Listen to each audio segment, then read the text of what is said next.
So this is a little series that I've been wanting to do for a while regarding my poetry.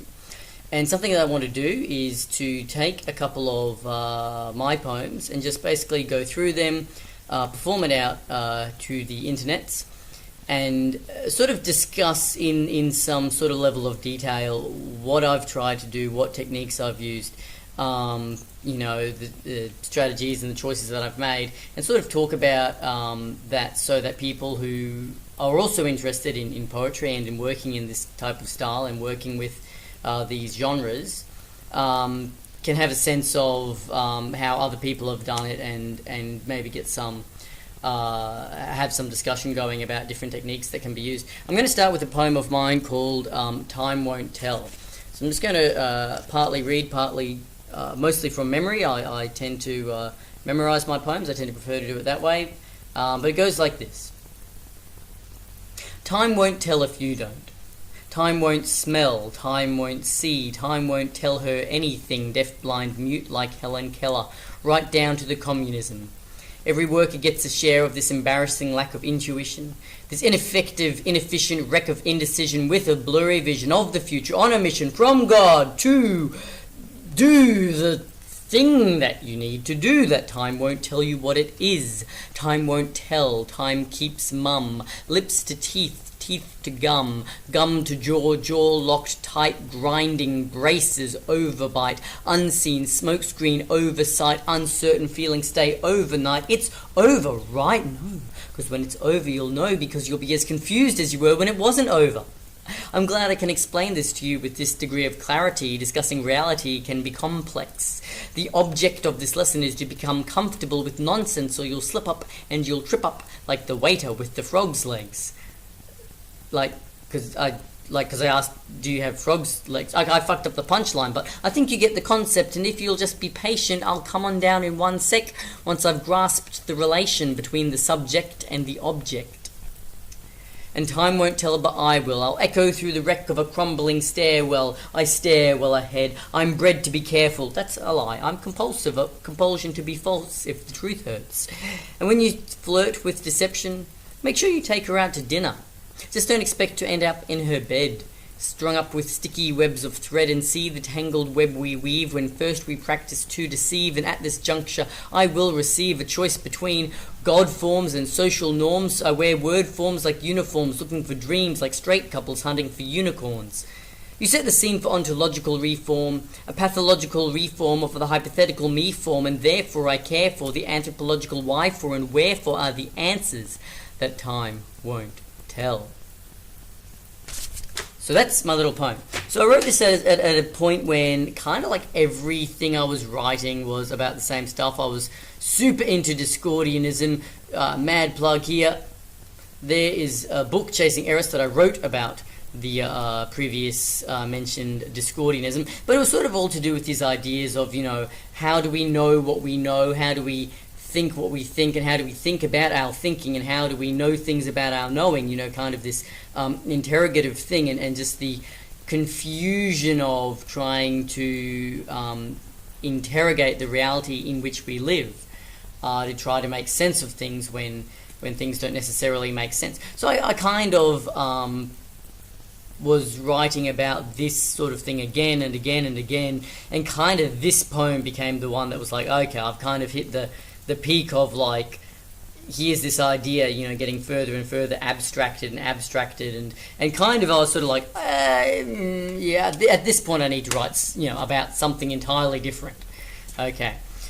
But we'll go through a few things in it. So first of all, the title. The title is Time Won't Tell. It's obviously a play on words. Time will tell. It's also, an instrumental track, and I think also there's a version of it with lyrics. It's an instrumental track by an artist I really admire called LP, and I'd heard this song and I'd really enjoyed it, and I listened to it a bunch of times, and then sat in a bath and basically mumbled to myself. So this is my practice, this is how I write. I usually don't write down anything on paper until I've walked around the room going like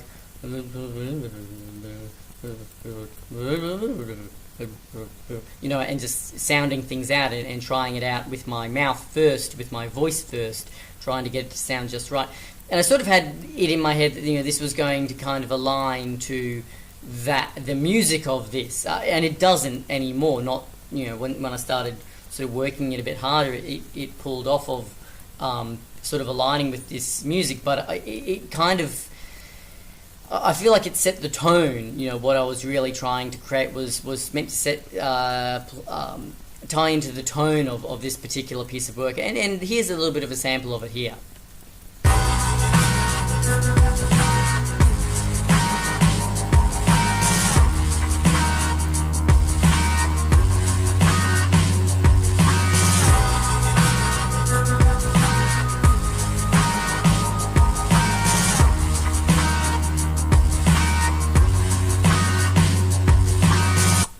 So it's got that darkness to it. It's got that that sense of menace to it. And at the time, I kind of tied that to this idea of confusion and uncertainty and not understanding anything, and tried to build that up into it. So let's go through a few other things in here.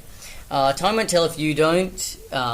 Just letting time go by won't necessarily make things make more sense. Some things are just confusing and remain confusing forever. Time won't smell, time won't see, time won't tell her anything, deaf, blind, mute like Helen Keller. So we've got this idea of, that's an allusion there. It's a reference to Helen Keller, who was a famous, what she's largely known for today is the fact that she couldn't, that she was blind, deaf, blind, and I think couldn't speak at first. I don't know if she ended up being able to speak, but she was famous for lacking a lot of her senses, and was quite famously taught to get by despite that. And that's what she's largely known for. But what else is true about her is that she was actually totally a communist and had solidarity with a lot of different groups and oppressed peoples and so on, from her own difficulties. And so that's that next reference there, right down to the communism. Every worker gets a share of this embarrassing lack of intuition. So that's, again, we're sort of piling on the references to different things. So the reference to communism gives us that reference to every worker gets a share, which is kind of a bit of a vulgarization of a communist idea. So what do we go?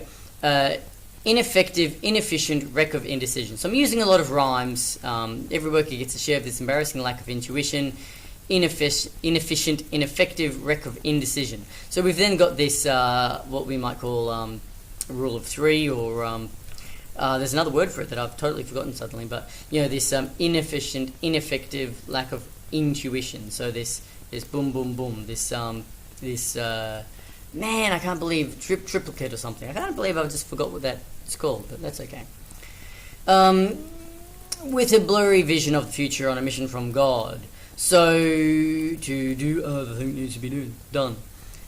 So what's going on here is a few things. So one is that I write my poems to perform, and so it gives me an opportunity to kind of, it's not really breaking the fourth wall, but breaking out of, doing the poem, in this way that sort of is this very practiced breakout of, it's like, I've forgotten what I'm meant to be saying, on a mission from God to, oh shit, I forgot the next word, whereas, that's really part of the way the poem's meant to be performed. It's a way of referencing the fact that this is a poem about confusion, uncertainty, getting, losing your way, getting lost, not knowing what comes next, and kind of putting that into the way that the poem itself is performed. It's also an allusion, again, it's a reference to a film called The Blues Brothers, where of course the line, we're on a mission from God, is repeated a few times to express this idea that, the characters are on a mission to do something important. So we move on to that, that this use of, firstly, repetition, lips to teeth, teeth to gum, gum to jaw, jaw locks tight. So this use of repeating the last word again, teeth, teeth, gum, gum, jaw, jaw, anything that kind of has not necessarily repetition, but anything that kind of has sounds that connect to each other or go together in any way tends to sound good, and that's what we've got going on there. This and then there's another technique that I've used before, where that rule of three again, but with rhyming with three things that kind of have this thematic consistency. So jaw locked tight, grinding, braces, overbite. So all these ideas about being unable to speak. Okay, and again, kind of that ties in to the Helen Keller reference that we had before. Unseen smokescreen oversight. Okay, so again, three things there that are conceptually related to this idea of being unable to see. And again, that ties in again. So there's these concepts and there's these ideas that are repeating themselves again and again and again throughout. And that's not accidental. That's also to do with at the time. Again, with the connection to Discordianism and so on, I had this very big interest in memes and this idea that patterns repeat themselves through space and time in certain ways, and that we can connect to these patterns, but the patterns themselves don't necessarily have any meaning apart from the meaning that we impose on them. Hence, this sort of this confusion. So again, I do the same thing. It's over, right? No, because when it's over, you'll da da da da da. It's sort of breaking out of that poem. So we've sort of got this, this pattern of the way it sounds. Gum to jaw locked tight, grinding, braces, overbite, unseen smokescreen oversight, uncertain feeling state overnight. It's over, right? No, because when it's over, and suddenly that beat breaks down, and we break out of that a little bit, So creating patterns and then also breaking patterns, are two things that we can do to gain somebody's attention, to pull somebody in, or to throw somebody out of the moment in a certain way, and then kind of play with your audience, play with your reader in a way that's like, no, like I know you're getting drawn in, but actually now I'm going to fuck you off a little bit and actually make you refocus and make you return to try and you have to fight a little bit to make sense of where things are at, or to throw you out of that little trance and make you sort of refocus for a moment, play with the audience in that way. And this is something that I think is more particular to the spoken word style. So we get through this bit there. You'll trip up and you'll slip up like the waiter with the frog's legs. So this is sort of again playing in a bit of a smart-arsey way this idea of confusion by intentionally confusing the audience by leaving information out. So what that's a reference to is there's a joke. A connoisseur at a restaurant says, "Excuse me, waiter, do you have frog's legs?" And the waiter goes, "Oh, no, monsieur, I always walk this way." And so, but intentionally leaving out that information, so sort of having the joke and having the reference, but the actual reference within the poem is the fact that we've left out that information. So obviously people are going to be confused, and hopefully to confuse the audience a little bit there as well, in order to kind of just tease out that theme a little bit more. This is a very meta poem. This is abstracted to a point where I probably don't write poetry that is this abstracted anymore, because I kind of want to be. I kind of think that there's a really sweet spot where it's what you're doing is complex but not inaccessible, and I kind of feel like this is a little bit on the wrong side of that. A little bit on the side of this is a bit too inaccessible, to for me to be sort of happy with it entirely. Okay, so what have we got? Grasp the relation between the subject and the object. Honestly, I didn't mean much by that. That was just something that sounded a bit confusing and rhymed, because I needed some rhymes there. So there's two parts to this. So there's the time won't tell if you don't, and then we get to the second part, which is time won't tell but I will. So what we're doing there is we're where essentially we're doing two stanzas, and the second stanza is going to mirror the first stanza, okay, in that it's something different, but it's kind of introducing a different play or a different response, a different way of exploring that very first idea. You know, we're taking it from a different angle this time. We're taking it as from a different direction. So what have we got there? Time won't tell, but I will.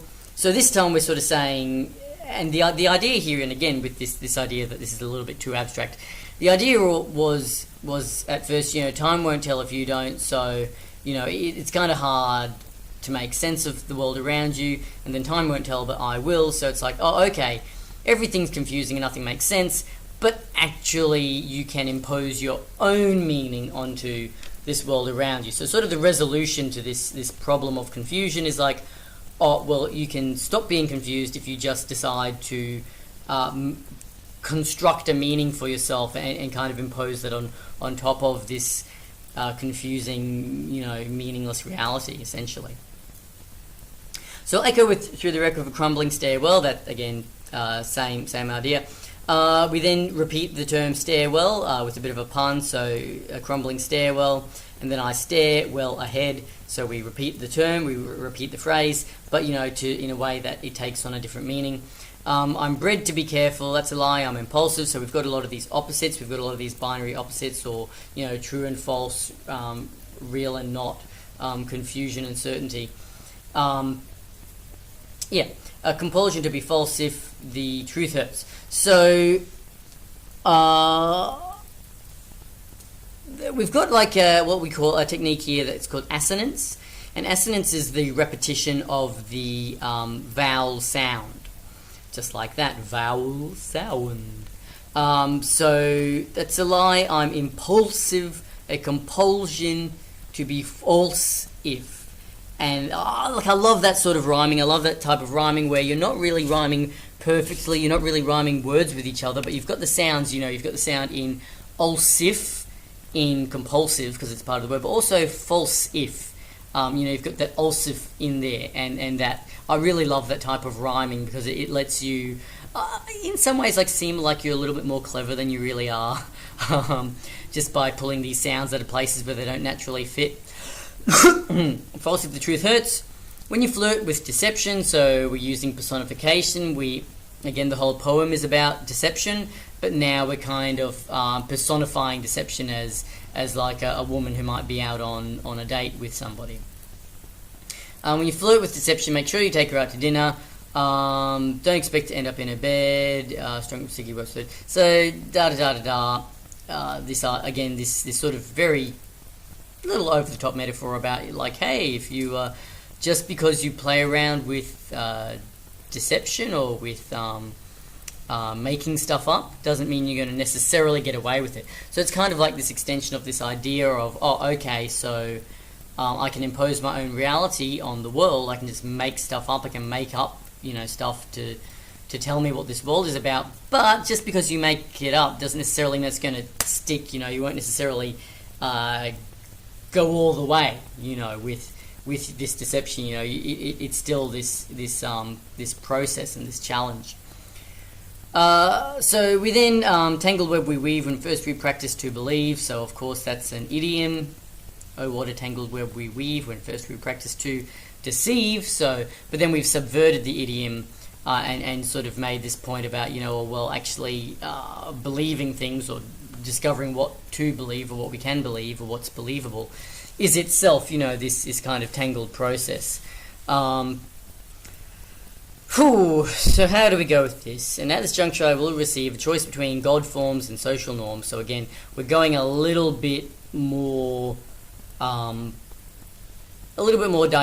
a little bit more making a particular point explicitly about saying, hey, you get to choose between whether, you know, you let society or social norms, whether you get society to construct meaning for you, or whether you kind of construct meaning for yourself. So this term God forms, it's a term that and I can't remember exactly where it comes from, But it comes from chaos magic, essentially, and it comes from these ideas of chaos magic, which a lot of chaos magic is about constructing reality and building your reality around you and manipulating your reality through this set of magical tools. So it's kind of this idea, this God form social norms is standing in for, do I kind of bend to existing social ideas of the way things are and the way things can be, or do I kind of go to this other extreme of I am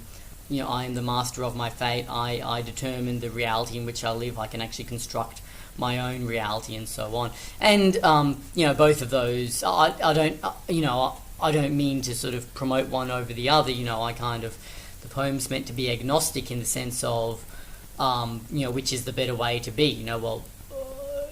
You can make up your own mind, and there's no objective answer as to whether one is better than the other. So what do? We move on. We say, I wear word forms like uniforms, so words construct reality. Looking for dreams like straight couples hunting for unicorns. So that's a reference again. So a unicorn is a term which is kind of used in a derogatory way to talk about typically a young woman who is being brought in for a threesome with a couple, and kind of the term unicorn is used because it relates to this toxic idea of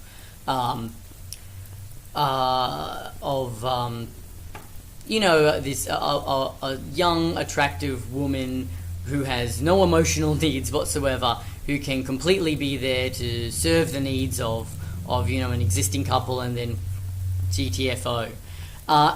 So it's a term that sort of is meant to say, those women are unicorns because they don't exist. So if you are a couple, who's into that sort of thing, you actually need to accept that the people you're going to be meeting are actually real humans with real emotional needs. But really, it's just a way of me putting that in there as a reference to, it's a funny reference because it's a little bit of a cheeky, sexual reference, and again plays around with this idea of what is real, what isn't real, what does exist, what doesn't exist, and of course, again, this idea of trying to impose your view on what a person should be or what they should be to you, and whether that's actually realistic or not, or whether that's quite a damaging thing to believe as part of your reality. You set the scene. So this one I just use a lot of big words just to kind of increase the complexity, and again to be a bit confusing, in order to kind of again kind of in a meta way play with this idea of confusion. So this poem is about confusion and uncertainty, but it also is meant to sort of play with that by creating confusion and uncertainty by using a lot of big fancy words in quick succession to each other. Set the scene for ontological reform, hypothetical reform of the pathological me form. I think I perform it from memory usually, so I mix those words up all the time. But it doesn't really matter. It's just again, it's just meant to be confusing. Again, that thing where I like to rhyme words that don't necessarily rhyme very naturally. So reform and me form.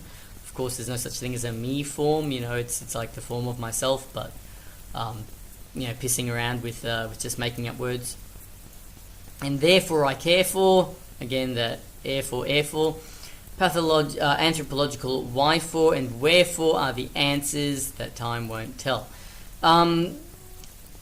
And so the wherefore are the answers is, again, it's a reference, it's an allusion to Romeo and Juliet. Oh, wherefore art thou, Romeo? And what I love about that, and I don't think I really did this on purpose, but later on I was like, I see this, is like everybody mucks up the meaning of that, wherefore art thou Romeo? Wherefore means why. Why are you Romeo? Okay, and it kind of ties in nicely there with this idea of, because that whole monologue is about what's in a name, and how do using certain words to describe the reality that you experience, why do those words matter so much? But this word here, the wherefore, people often use that as meaning where, like where's Romeo? Romeo, where's Romeo? Shit, he's fucking gone somewhere. Bloody dickhead. And it's used like that here. It's used incorrectly. Wherefore are the answers? So I kind of like that it's this confusing phrase that's quite famous for being incorrectly used, and that I've then myself used it incorrectly in this poem. Wherefore are the answers that time won't tell. So that is the poem. So thank you for sticking with me on this dinky little thing. If you enjoyed that little poem, it is in a little zine called Spambot Love Song. You can get that off Lulu, or you can get that off Patreon, and likewise Lulu, Patreon, the other one, what's it called? Amazon, although I'd rather you didn't because they're like a pack up. Not a big fan. But I wrote this book as well, so you can check that out as well. Cool. Later.